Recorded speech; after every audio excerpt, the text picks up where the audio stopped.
সম্মানিত হাজিরিন, আমরা চাই আল্লাহ রাব্বুল আলামিনের এই অসম সৃষ্টি, এই অত্যন্ত সৌন্দর্যমণ্ডিত সৃষ্টি আল্লাহ আমাদেরকে দান করুন, পড়ি আমিন। সম্মানিত হাজিরিন, জান্নাতের ভিতরে 8টা স্তর আছে। কয়টা স্তর? সকলে একটু বলেন, কয়টা স্তর? 8টা স্তর।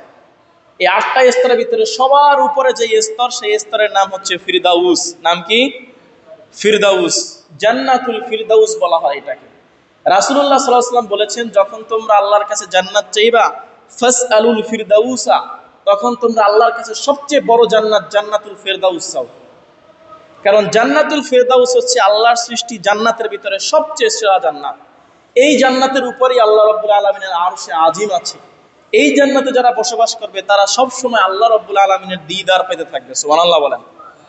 সম্মানিত হাজিরিন, আল্লাহ রাব্বুল আলামিন সূরা মুমিনুনের 1 থেকে 10 আয়াত পর্যন্ত মুমিনদের 7টা গুণের কথা বলেছেন। যেই ব্যক্তির ভিতরে 7টা গুণ থাকবে, সেই ব্যক্তি জান্নাতুল ফিরদাউসের মালিক হবে। আল্লাহ তাকে জান্নাতুল ফিরদাউসের ওয়ারিশ করবেন। ও ভাই, বাবা মারা গেলে ছেলে বাবার সম্পদের ওয়ারিশ হয়, তাই না? ওয়ারিশ হয়, বাবার সন্তান এই বাবার সম্পত্তির ওয়ারিশ হয়। আল্লাহ বলছেন, কোন ব্যক্তির ভিতরে যদি এই 7টা গুণ থাকে, এই 7 গুণ কোন ব্যক্তির ভিতরে থাকে, তারা জান্নাতের ওয়ারিশ হবে। অর্থাৎ মৃত্যুবরণ করার সাথে সাথে আল্লাহ তাদেরকে জান্নাতুল ফিরদাউস দান করবেন। সম্মানিত হাজিরিন, আল্লাহ রাব্বুল আলামিন 1 নম্বরে বলেন, ক্বাদ আফলাহাল মুমিনুন আল্লাযীনা হুম ফী সালাতিহিম খাশিউন। সফল কাম হয়েছে সেই সমস্ত মুমিন বান্দারা যারা তাদের নামাজের ভিতরে হয়েছে মনোযোগী। মনোযোগের সহিত যারা নামাজ পড়েছে তারা হচ্ছে সফল কাম।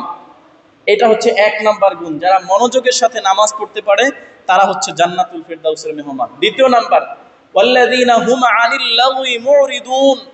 যারা অনর্থক অপ্রয়োজনীয় জিনিস থেকে বিরত থাকে। যেই কথার কোনো প্রয়োজন নাই সেই কথা তারা বলে না, যেই কাজের কোনো প্রয়োজন নাই সেই কাজ তারা করে না। অনর্থক কথাবার্তা, অনর্থক কাজকর্ম থেকে তারা বিরত থাকে। এরা হচ্ছে জান্নাতুল ফিরদাউসের মেহমান। আমাদের ভিতরে এই কাজটা বেশি আছে। প্রয়োজন নাই, আমরা দিদারসে কথা বলতে থাকি, দুনিয়াবি পেঁচাল পড়তেই থাকি। আমরা এমন অনর্থক কাজ করতে থাকি যেই কাজের কোনো প্রয়োজন নাই, কোনো দরকার নাই, করতেছি এই কাজগুলো। সম্মানিত হাজিরিন, আমরা যারা জান্নাতুল ফিরদাউসের মেহমান হতে চাই, 2 নাম্বার শর্ত হচ্ছে আনিল লাগwi মুরিদুন। অনর্থক অপ্রয়োজনীয় কাজকর্ম কথাবার্তা থেকে আমরা বিরত থাকবো। আল্লাহ তৌফিক দান করুন, পড়ি আমিন। 3 নাম্বার, ওয়াল্লাযীনা হুম লিযাকাতি ফাঈলুন। জান্নাতুল ফিরদাউসের মেহমান তারা হবে যারা তাদের উপরে ফরজ হওয়া যাকাতকে সঠিকভাবে আদায় করে। যাদের উপরে যাকাত ফরজ হয়, নিসাব পরিমাণ সম্পদের যারা মালিক হয়, তারা যদি নিসাব পরিমাণ সম্পদের যাকাত সঠিকভাবে আদায় করে, তাইলে তারাও জান্নাতুল ফিরদাউসের মালিক হবে, মেহমান হবে। 4 নম্বরে, ওয়াল্লাযীনা হুম লিফুরুজিহিম হাফিজুন। আর যারা তাদের চরিত্রের হেফাজত করে, যারা তাদের লজ্জাস্থানের হেফাজত করে, জায়গায় অজায়গায় নিজেদের চরিত্র নষ্ট করে না, পার্কে বাগানে হোটেল রেস্টুরেন্টে গিয়ে নিজেদের চরিত্র নষ্ট করে না, শ্লীলতা হানি করে না, তাদের জন্য আল্লাহ রাব্বুল আলামিন জান্নাতুল ফিরদাউসের ব্যবস্থা করেছেন। 5 নম্বরে, আল্লাযীনা হুম লিআমানাতিহিম ওয়া আহদিহিম রাউন।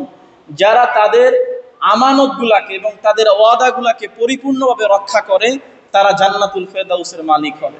6 নম্বরে, আল্লাযীনা হুম আলা সালাতিহিম ইউহাফিজুন।